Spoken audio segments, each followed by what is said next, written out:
ധർമ്മസ്ഥല കൂട്ടക്കൊലപാതക കേസിലെ തിരച്ചിൽ അന്വേഷണ സംഘത്തിന് വലിയ വെല്ലുവിളിയാണ്.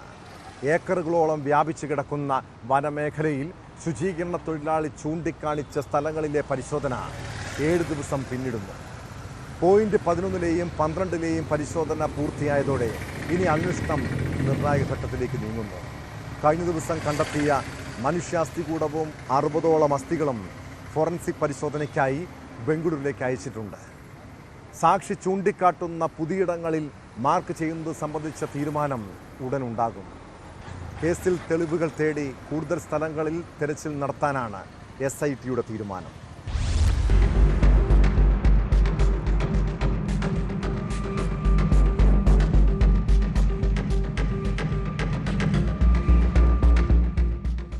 ധർമ്മസ്ഥലയിൽ ഭൂമി കുഴിച്ചുള്ള പരിശോധന 7ാം ദിനത്തിൽ പോയിന്റ് 11ലും 12ലും പൂർത്തിയായി. ഇനി പരിശോധിക്കാനായുള്ളത് 13ാം പോയിന്റ് മാത്രമാണ്. നേത്രാവതി പുഴയോട് ചേർന്നുള്ള സ്നാനഘട്ടയ്ക്ക് സമീപമാണ് 13ാം പോയിന്റ്. കൂടുതൽ ഇടങ്ങളിൽ അടയാളപ്പെടുത്തുന്നത് സംബന്ധിച്ച് തീരുമാനം ഉടൻ ഉണ്ടായേക്കും. ആരോപണ വിധേയനായ വ്യക്തിയുടെ എസ്റ്റേറ്റിലാണ് പ്രധാനമായും ഇനി അടയാളപ്പെടുത്താനുള്ളത്. ഇവിടെ കൂട്ടമായി മൃതദേഹങ്ങൾ മറവ് ചെയ്തിട്ടുണ്ടെന്നാണ് ശുചീകരണ തൊഴിലാളിയുടെ മൊഴി. കോടതി ഉത്തരവോടുകൂടിയായിരിക്കും ഇവിടെ പരിശോധന നടക്കുക.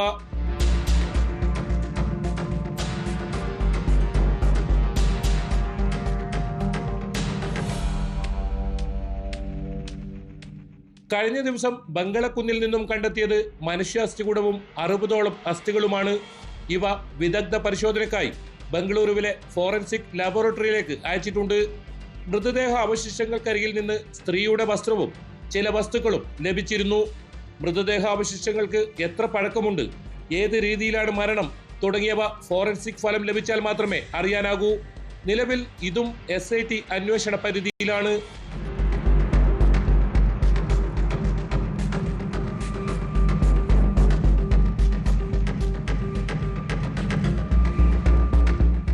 SIT ഇതുവരെ നടത്തിയ അന്വേഷണത്തിലെ വിശദാംശങ്ങളൊന്നും തന്നെ പുറത്തുവിട്ടിട്ടില്ല.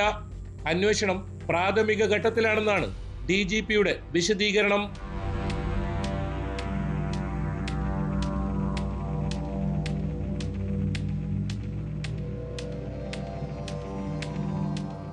KV Baiju, News 18, Dharmasthala.